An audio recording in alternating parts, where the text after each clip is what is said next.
How's it going, everybody? It's Frisby Moonsong here. Yow! And today, as you can see, what we're going to be doing is we are going to be giving Altergeist a shot. Now, if you remember, quite recently I did a combo tutorial on Sword Sword Tenyi, which a lot of you guys actually really appreciated, and it kind of helped you guys on how to figure out the deck, how it works, how to play against it, and what you need to have in order to go off mad combo, and what other cool fancy tricks you can do to play through boards. Now we are going to teach you a couple of Altergeist plays. Now I know it is not a big deck that a lot of people play, and it is not as common to play, and it is not currently in the top tier of meta decks at the moment, but you can still sneak quite a few wins with it at your locals, and possibly even win a couple of locals themselves, and maybe even top a regional if you play it cleanly. So let us go. Obviously, we know the first turn combo. Let us go straight with it. This is the best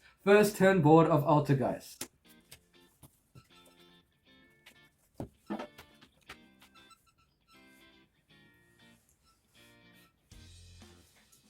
Right? So simple! So set 4 pass, link 1 into link Karibo, easy. Okay, there we go. First turn. That's all you need to know. Thank you so much, guys, for watching this. I'm just kidding. Alright, let us go on to learning a couple more Altergeist combos. That's obviously your very starter combo, is you need to get to the multi-faker as quickly as possible, and 9 times out of 10 you're going to be setting a lot of traps. Now, we don't play the Haunted Rock. I know a couple people like playing Haunted Rock because it helps you get into Hex tier first turn, but we don't need that anymore because we have the Pookie, the Pookery that everyone loves, that has finally come from the OCG after 2.5 freaking years. We get this thing. So it is really amazing that we finally get this card. So a couple of tricks that you need to learn for Altergeist is that a lot of the times when you want to start with the Melusik as often as possible, because Melusik is usually a going first card, whereas Marionetta is your follow-up. The reason being is that Marionetta can revive the Melusik from grave, allowing you to continue your plays. So in an option where you have Marionetta and Melusik in hand, 9 times out of 10 you'll want to summon the Melusik first, A, to either get your Faker to your hand, or B, because in the next turn you'll be able to summon the Marionetta and revive the Melusik to get another spot removal, which is really strong. Now, a lot of the combos in Altergeist, as we know, do not come in unless we are going for turn 3. Turn 3 is where a lot of the ending combos come. Now, this is how you get an OTK off a completely clear board as far as we know. So you will usually end with multi-faker and Melusik on the field, and going into your turn you will draw for turn, and you can link summon into your Hex tier obviously first. Then you get your Melusik from the grave to add the Pooquery to your hand, which allows you to go for more plays. Of course, in this game you will need another card to send to the grave, but we will continue with this play to see how far it goes. But I believe you can do the OTK still without having to send the card, but this is for if you want extra resources. But this is how you do the quick OTK. So you link into the Hex tier, adding the Pooquery, using the Pooquery and the Hex tier to link into your Prime Banshee, which we are now starting to play a lot of. Then you use the chain 1 of the Hex tier and chain 2 to chain block your Hex tier from the Ash, allowing you to add the Pooquery to hand and get your Marionetta from your deck to your hand, of course. Then you normal summon your Marionetta, getting you a trap from your deck, allowing you to set Manifestation, of course, if you have Protocol, or Protocol if you do not, because this is the primary card that you need for Altergeist. Continuing from here, you do not want to use the Marionetta effect yet. In this case, you will use Prime Banshee to tribute the Marionetta to summon the Altergeist multi-faker from your deck once again. Yes, I know we have it engraved, but this is how you go for the OTK. In this point, you'll use multi-faker's effect to summon another Marionetta from your deck. I know this is weird and we haven't used the Marionetta's effect yet, but this is to get the OTK as quickly as possible, using as little resources as possible. You'll use the Marionetta to target the Faker and the Hex tier, swapping them out. And as you can see, the last two here, you link the Prime Banshee and the Marionetta in order to get your memory Gantz, allowing you to get over 11k damage to kill your opponent with. This is about 11-4 damage, I believe, because we have the Hextia that goes to 4-3 because it's pointing to the Memory Gant. And in damage step, you may tribute the Hextia in order to send Memory Gant's attack all the way up to 7-1. So you don't even need the protocol, actually, to OTK, and you end up with the Poo Query in hand. And this is just to protect you from being ashed on your Prime Banshee, which is really, really strong. And protocol is just so insane. So that is a good start to having what you need on the field. Now, another thing to learn about Altergeist is that resource management is of primary importance. Being able to grind is Altergeist's biggest strength. They can last longer than a number of decks in this format. At least things like Despia, I think, only last the first 4 turns and they start to lose steam. Sword Soul can probably last at least a good 6 to 7 turns. And there's a whole bunch of decks that just eventually run out of steam quite quickly. The only one that can probably outgrind Altergeist is maybe Eldritch and Fluwunderies. Fluwunderies still have constant grind that they can keep going and going and going, and they just never stop. But the only thing is, also I guess Dragon Maid, if you play Dragon Maids, but I haven't seen any Dragon Maid players, and I don't think you'll get many of them at your locals, so that's not something too big to be worried about. So now going on to the next play, at best, the best thing to try to do is always summon your Marionetta in the zone that is between, that is just behind the extra monster zone, because you want to summon your Hextia in front right over there. Monster zone placement is very important. That is one thing you need to really think about, especially because this is a linked deck.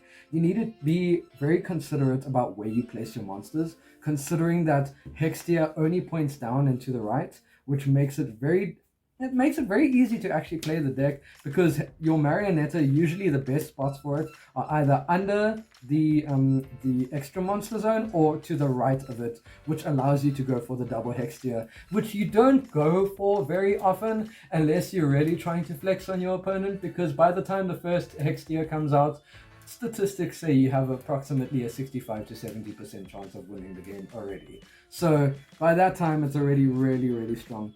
Also, one thing to notice is always try keep the Hextia space very much secured, I would say, because you need to have that constant spell and trap negate. So don't try extend your plays. Remember, with Altergeist, you need to play reactively. Don't play proactively unless you're actually trying to kill. In instances like this, where you have a Hextia and a Marionetta, a lot of the times, if you have the Melusik engraved and you have not used the Marionetta yet, try your best to send the Marionetta to summon the Melusik. Yes, it reduces Hextia's attack damage, attack points, but if you're able to tribute the Melusik to negate an effect, you do get an extra search, which gives you more advantage, allowing you to get something like a Kankuri to negate an attack, or a Multi-Faker to continue playing. So allowing you to tribute the Hextia. Once that has happened, try open yourself to summoning a Multi-Faker once again. This depends on where you want to summon your Sulcitus and your Multi-Faker. Now, it's very important to decide where each of these go, because that can determine what you're going to bounce back, depending on what your back row is as well. Because if you use the Multi-Faker to summon that over here, you do not have the bounce back for Sulcitus unless you're wanting to bounce your Hextia back, which is not always the best option. But most of the time you want to put your Sulcitus under the Hextia because you want to try use the bounce back first. Try use with Altergeist, I have taught this many times, use your weakest negate first. Because what's going to happen is when you're playing against a combo deck, they are going to try bait out your negate slowly but surely by using their weakest extender first, and then they only come with their big plays at the end. So keep a big eye out for that. Also, try think about how you're going to sequence your play before you start doing it, especially before you summon your Multi-Faker, because sometimes you can actually end on something like a possibly a protocol with a Sulcitus and a Faker.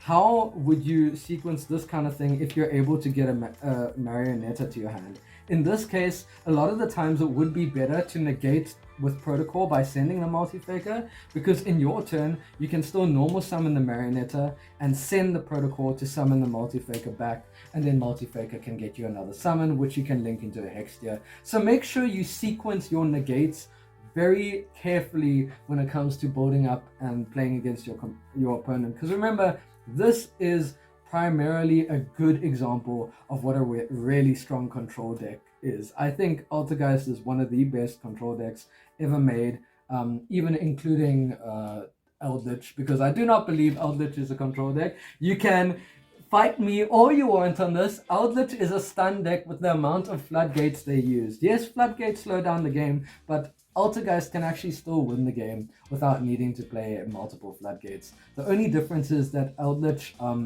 actually need to mix themselves with another deck in order to be good, whereas Altergeist is mostly pure. You can't really mix it with anything else because of Multi-Faker's restriction, so you have to watch out for those kind of things. A lot of things you also can remember, which is easier, is that Hextia plus Marionetta is 4/7, and an easier way to see this is any double Hextia plus a Link Karibo plus Marionetta is usually game, because this is just enough for game at least, because we have the 3000 over here plus the 4/7, which makes it 7/7, and then the 300 for game. So this is an easier way to figure it out. This was how we used to play it until we got this big bad boy. Please do not ever underestimate Memory Gun's power, but only try bring it out in any of the main monster zones. If you are summoning Memory Gun to the extra monster zone, you are making things a lot more difficult for yourself. So try avoid that as much as possible. And don't forget to try go for your Prime Banshee. It's really strong as well and something to look out for. Also, on top of it, let us not forget that you do not always need to trigger Multi-Faker's second effect. Multi-Faker's second effect does lock you from summoning other monsters, so you gotta watch out for that. If you have something like a Multi-Faker and a Marionetta on the field, you can use Marionetta's effect to send Protocol, summoning your Melusik. Then you can link, if you've summoned the Faker without using the effect, you're able to link those two away into your Hextia, allowing you to go for the link 3 into Celine, which, by the way, is very important in the deck, allowing you to get 3 counters because your opponent will obviously have more spells, and depending on the extravagance and dualities you play, it will increase the number of that. And then this allows you to summon back any of your spellcasters, let's say for example Silkitas, and this allows you to go for your access code Talker, which allows you to get game much quicker. I do not have the access code Talker. Oh, there it is. Never mind. Access code Talker, targeting the Celine, giving you a 5/3 beta and allowing you to pop multiple cards on the field, assuming there is also a Link Karibo and Grave. Also, do not forget Grave effects, because that can hinder you very hard if you miss them. Things like Altergeist Hextia, allowing you to search for your Altergeist cards. Altergeist Silkitas, allowing you to get your traps back from the grave. And obviously, especially Melusik. Always try go for the cards that you do not have in hand at that point in time. Always have Marionetta, because it is your best normal summon in the game after turn 1. And also remember that Multi-Faker is your best control for your opponent's turn. Pukuri is mostly there for the OTKs. That's what gets you into the cards when you're really struggling from behind. So this is just a little bit of a push, so try not to get him early as possible.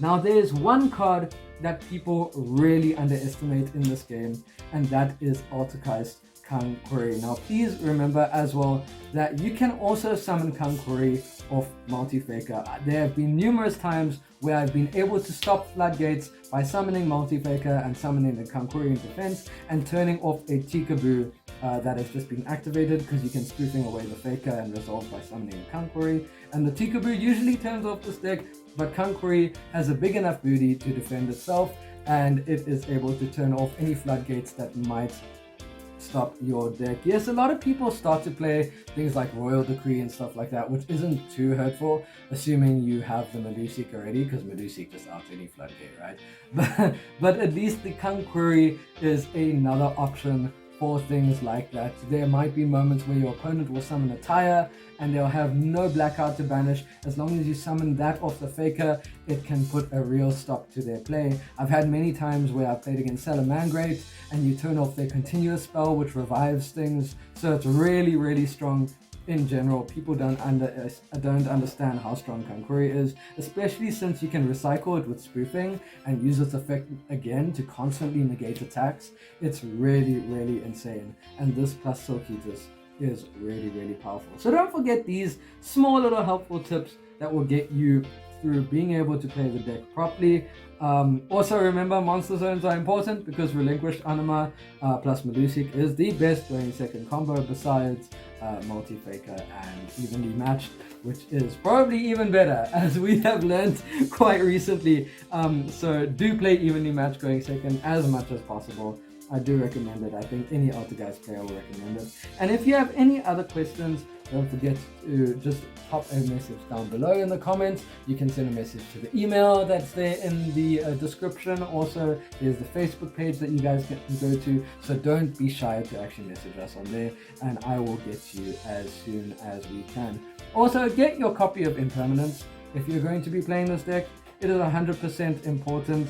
And don't forget, floodgates like Rivalry can help support the deck, but don't rely on them too much because this deck has a lot of control that can keep your opponent being more and more frustrated as time goes, hence the name Altergeist given to them. So thank you guys for watching this video, and from me, Frisby Moonsong, I will see you guys in the next one. Cheers guys. Yow! And done.